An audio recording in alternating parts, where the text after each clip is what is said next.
हैं चैप्टर पहले टॉपिक की तरफ, which is why should be It's conserve 1:55 p.m. Forest and wild life. Conservation preserves the ecological diversities in our life support system. It also preserves the genetic diversity of plants and animals. It's important to maintain ecological balance. क्यों हम लोगों को forest और wild life को conserve करना चाहिए, क्यों ज़्यादा से ज़्यादा फॉरेस्ट और वाइल्ड लाइफ को सेव कर कर उनको कंजर्व करना चाहिए, कंजर्वेशन करना चाहिए उनका. इसका पीछे का एक मेन रीज़न है, वो ये है कि इससे हम लोग अपने इकोलॉजिकल डाइवर्सिटी को मेंटेन कर सकते हैं, साथ में हमारी लाइफ की सपोर्ट को भी मेंटेन कर सकते हैं, क्योंकि लाइफ सपोर्ट सिस्टम को भी मेंटेन कर सकते हैं, और जेनेटिक डाइवर्सिटी हो सकती है प्लांट्स एंड एनिमल्स के बीच में. एंड साथ में हम लोग अपने इकोलॉजिकल बैलेंस और इकोलॉजिकल डाइवर्सिटीज दोनों को प्रिजर्व कर सकते हैं और बैलेंस कर सकते हैं. इसलिए हम लोगों को कंजर्व करना चाहिए, किसको, plants and sorry forest and wild life को कंजर्व करना चाहिए. ये इसका रीज़न है. ठीक है, आगे बढ़ते हैं.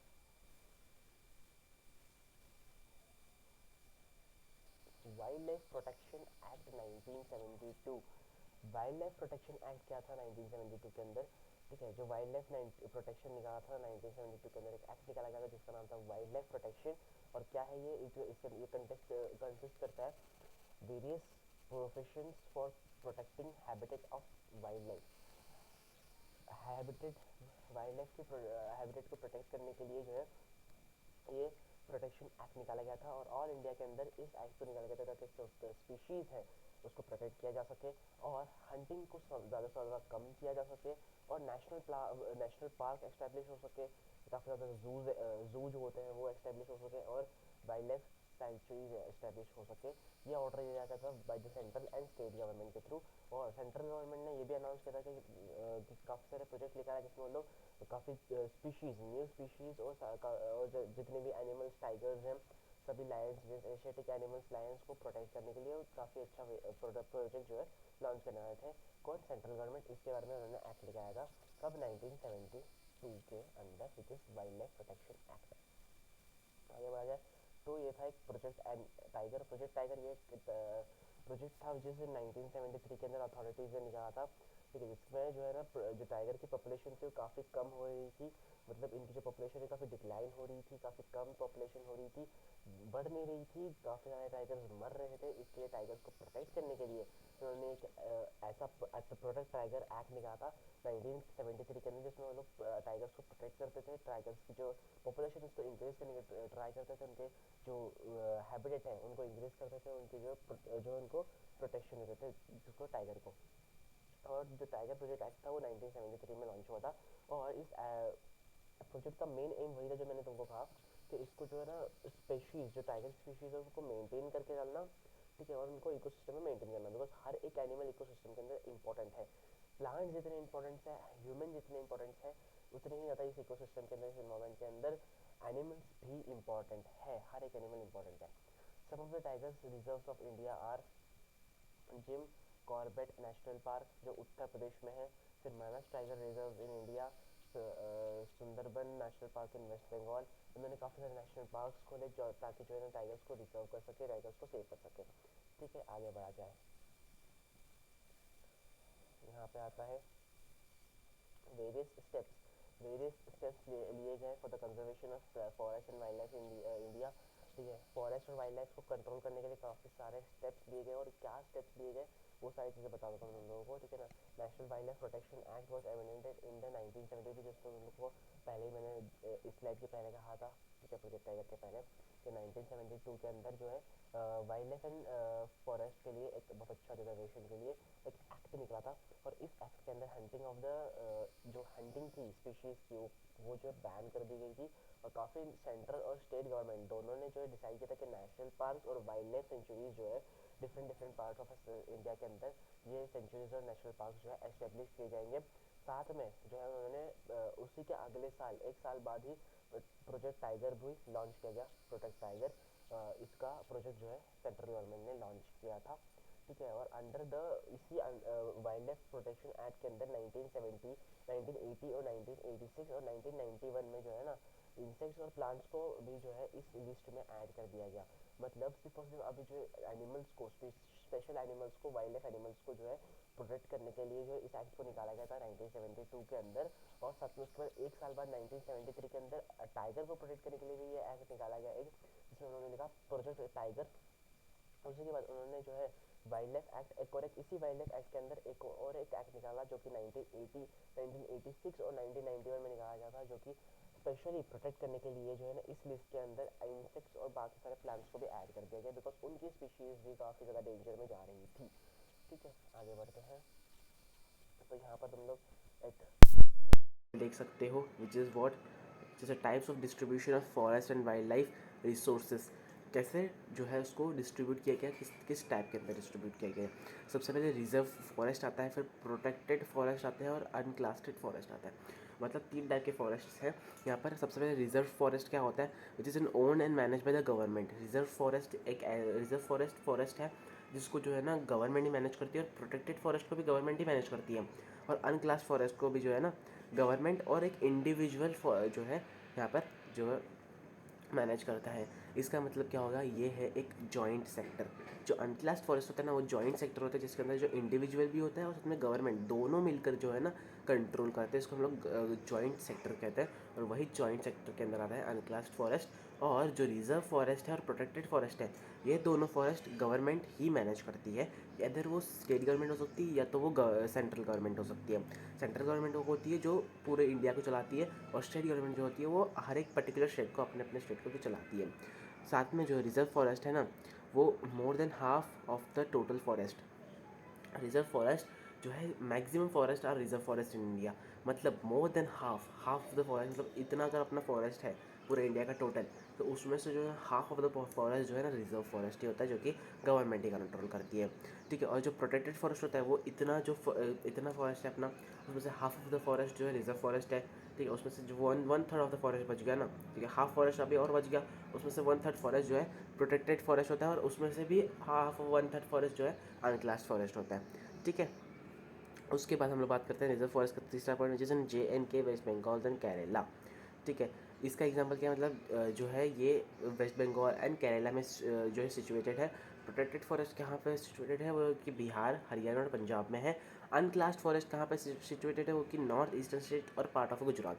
नॉर्थ ईस्टर्न स्टेट मतलब थोड़े से ऊपर, जैसे कि पंजाब साइड में, वहाँ उस साइड में जो है सिचुएटेड है, महाराष्ट्र साइड में कह सकते हो, और गुजरात साइड में। आगे बात करते हैं, आगे वाला टॉपिक कि परमानेंट फॉरेस्ट क्या होते हैं। अब परमानेंट फॉरेस्ट की बात करते हैं, थोड़ा स्टाइलिश का भी यूज़ कर लेते हैं, हमने लिया है तो यूज़ भी कर लेते हैं कि परमानेंट फॉरेस्ट क्या होता है। ठीक है, it combines reserves and protected forest. ठीक है, रिजर्व और प्रोटेक्टेड फॉरेस्ट को जो है कंबाइन करके बनता है परमानेंट फॉरेस्ट। ठीक है, और ये क्या मैनेज करते हैं, ये मैनेज करते हैं the purpose of producing timber एक टाइप का प्लांट होता है आई थिंक। ठीक है ना, उस प्लांट को ये प्रोड्यूस करने के हेल्प करते हैं, और साथ में जो दूसरे प्लांट्स हैं उनके प्रोड्यूसर्स और उनके प्रोटेक्टिव रीजन्स को जो है ना प्रोटेक्ट करते हैं। ठीक है, और मध्य प्रदेश जो है, मध्य प्रदेश में ये सबसे ज़्यादा पाया जाता है forest, which is permanent forest, जो मध्य प्रदेश में सबसे ज़्यादा पाया जाता है। ठीक है, इसमें लार्जेस्ट मध्य प्रदेश में आता है इसका लार्जेस्ट पार्ट। ठीक है, around 75% of the total forest area are situated in Madhya Pradesh. ठीक है, आगे बढ़ते हैं। ठीक है, आगे बढ़ा जाए तो कम्युनिटी एंड कंजर्वेशन। ठीक है, इसमें कम्युनिटी क्या क्या बनी थी, ठीक है, इसको प्रोटेक्ट करने के लिए कैसी कैसी कम्युनिटी बनी थी, और इसके कंजर्वेशन क्या क्या बने थे। फटाफट कंप्लीट करते हैं जल्दी जल्दी से। ठीक है, सबसे पहले आता है इसके अंदर सरिस्का टाइगर रिजर्व। ठीक है ना, अब क्या क्या कम्युनिटीज़ बनी थी और कितनी कितनी जो है एक एक गाइडलाइंस बनी थी, और क्या क्या कम्युनिटीज़ को पोस्ट किया गया था, ताकि जो है ना फॉरेस्ट और वाइल्ड लाइफ को कंजर्व किया जा सके, उनको प्रोटेक्ट किया जा सके। अब इसमें सबसे पहले आता है सरिस्का टाइगर रिजर्व। ओके, ठीक है, और ये कहाँ सिचुएटेड था, ये सरिस्का टाइगर रिजर्व को सिचुएट किया जाता है राजस्थान के अंदर। राजस्थान के अंदर एक पार्ट है जिसका नाम है अरावली हिल्स, वहाँ पे ये सिचुएटेड था। ठीक है, इसके अंदर जो विलेजेस थे ना वो प्रोटेक्ट कर रहे थे माइनिंग एक्टिविटीज़ के अंदर। ठीक है, और इन लोग ने हेल्प किसका लेता है, वाइल्ड लाइफ प्रोटेक्शन एक्ट का। ठीक है, जो कि 1972 में रिलीज़ हुआ था, उस एक्ट का हेल्प लेकर के इन्होंने सक्सेसफुली माइनिंग एक्टिविटीज़ को स्टार्ट किया गया था फॉर द टाइगर रिजर्व्स। ठीक है, और उसका नाम रखा था सरिस्का टाइगर रिजर्व। आगे बढ़ते हैं, अब नेक्स्ट सेकेंड पार्ट में आता है Alwar district of Rajasthan. Alwar district of Rajasthan, Rajasthan के अंदर सिचुएटेड है। अलवर डिस्ट्रिक्ट ऑफ राजस्थान, समझ में आ रहा है नाम से कि राजस्थान के अंदर सिचुएटेड है। ठीक है ना, और ये क्या था, एक इसमें 5 विलेजेस थे। ठीक है, अलवर डिस्ट्रिक्ट के अंदर 5 विलेजेस थे, और ये पाँचों विलेजेस ने डिक्लेयर किया गया था एकदम 1200 हेक्टर्स। ठीक है, 1200 hectares of forest which as known as an Bhairodev Dakav Sonchuri, ये काफ़ी यूनिक सा नाम है, ठीक है ना। मतलब 5 villages of Alwar district of Rajasthan, उन्होंने डिक्लेयर किया था कि 1200 hectare of forest as an Bhairodev Dakav Sonchuri, मतलब काफ़ी यूनिक नाम है ये, ठीक है ना। Make their own rules and regulation, उन्होंने अपने खुद के रूल्स, उन्होंने अपने खुद का कम्युनिटी, उन्होंने खुद की अपनी गाइडलाइंस बनाई और उन्होंने खुद ने अपने रूल्स बनाए और रेगुलेशंस बनाए, ठीक है ना। इसके अंदर इंक्लूड किया जाता था हंटिंग, नॉन हंटिंग, मतलब इसमें हंटिंग नहीं करनी है आप लोगों को, और वाइल्ड लाइफ को प्रोटेक्ट करना है आउटसाइडर से, मतलब काफ़ी बाहर से जो है आउटसाइडर्स आते थे एंड दे बीड और दे हंट द एनिमल्स, और अपने खाने के लिए वो हंट किया करते थे और for the enjoyment they Hunt किया करते थे।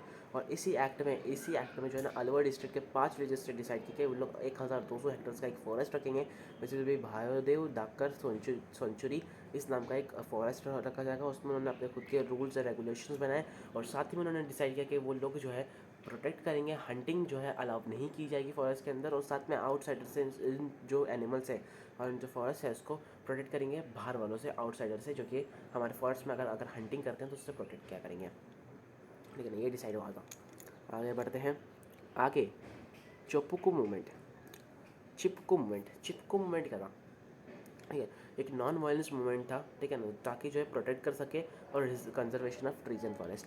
इसके लिए जो है ना चिपकू मूवमेंट निकाला था, इस रीज़न से कि नॉन वायलेंस मूवमेंट को एम करते हुए ये प्रोटेक्ट कर सके, किसको प्रोटेक्ट कर सके, trees, animals and plants and forest को प्रोटेक्ट कर सके और कंजर्व कर सके, ठीक है ना। और सक्सेसफुल भी हुआ था, ठीक है ना, successful resistant the deforestation several areas, deforestation को काफ़ी कंजर्व कर लिया गया था और सक्सेसफुली जो है ना ये इस मूवमेंट को आगे बढ़ाया गया, सक्सेसफुल हो गया ये मूवमेंट, ठीक है ना। और ये ऑल्सो जो है अफॉरेस्टेशन को भी प्रमोट करता था, ठीक है ना।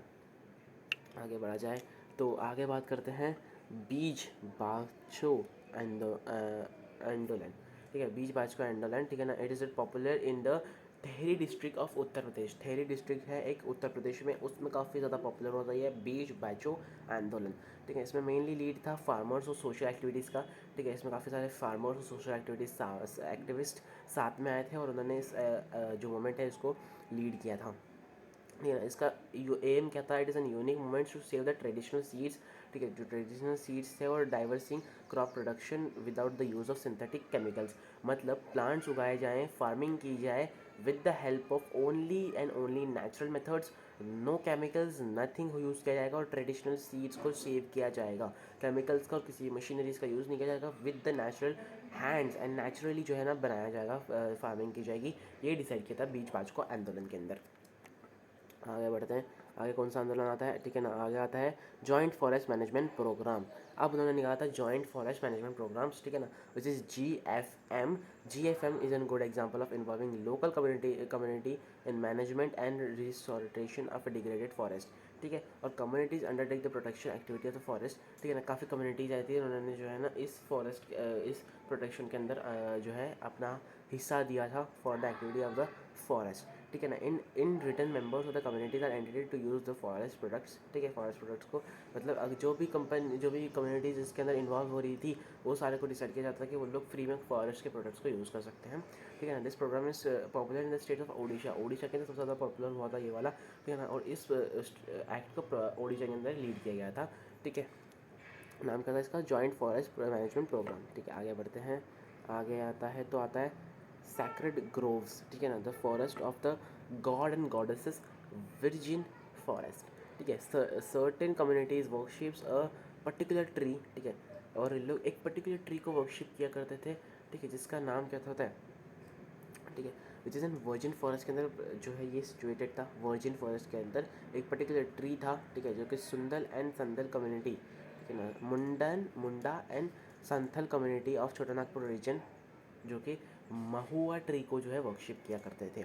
महुआ नाम का एक ट्री था जिसको जो है ना ये लोग, महुआ नाम का ट्री था जो कि वर्जिन फॉरेस्ट की तरफ सिचुएटेड था, जिसके अंदर जो मुंडा एंड संतल कम्युनिटी थी छोटानागपुर रीजन इसकी, वो लोग जो है इस मथुआ ट्री को जो है ना वर्शिप किया करते थे, उनको मानते थे, ठीक है ना। और India forest comprises of different cultures and each of its sets of and traditional methods of conserving the natural and it's creations. काफ़ी लोग ट्रीज़ के अंदर मानते हैं, ठीक है ना, उनको लगता है कि दिमाग वो मानते हैं कि ट्रीज़ के अंदर जो है गॉड छुपे होते हैं जो कि उनकी बातें सुनते हैं, ठीक है ना। तो इसलिए जो है ना वो कुछ स्पेशल ट्रीज़ ऐसे होते हैं जिसको जो है वो लोग वर्कशिप करते हैं और उनको काफ़ी ज़्यादा संभाल के प्रोटेक्ट करके रखते हैं। और ये जो ट्रीज़ होती है ये काफ़ी फॉरेस्ट में पाए जाते हैं, ठीक है ना। Bishnoi community of in Rajasthan है, herds of in blackbuck nilgai and peacocks and the nobody harms them, ठीक है। आगे बढ़ते हैं आगे, ठीक है। फॉर iPhone 14 आपको क्या करना पड़ेगा, iPhone 14 के लिए एनिमल्स, फॉरेस्ट सबको प्रोटेक्ट करना पड़ेगा। आगे नहीं बढ़ने के लिए कुछ बता नहीं है, यही कुछ पार्ट थे इस चैप्टर के अंदर। Thank you for watching this video, ठीक है ना। अगर आप लोगों को पसंद आई तो आप लोग ज़रूर से लाइक कर देना इस वीडियो को और चैनल को सब्सक्राइब कर देना। काफ़ी थोड़ी हालत ख़राब है मेरी, सो मैं बोलने में काफ़ी मेरे को हिचकिचाहट हो रही है, मतलब मैं बोल नहीं पा रहा हूँ अच्छे से, बट देन ऑल्सो मैंने आप लोगों के लिए इस वीडियो बनाया है। 17 मिनट की वीडियो है, जल्दी से कंप्लीट कर दिया है, फटाफट अपलोड भी कर दूँगा ताकि आप लोग के हाफ ईयरली एग्जामिनेशन के पहले आप लोग ये वीडियो को देख सको। बाकी मैं आपसे मिलता हूँ किसी और नई वीडियो के अंदर, तब तक के लिए good bye, take care and अगर अच्छी लगे तो सब्सक्राइब कर देना। Bye bye.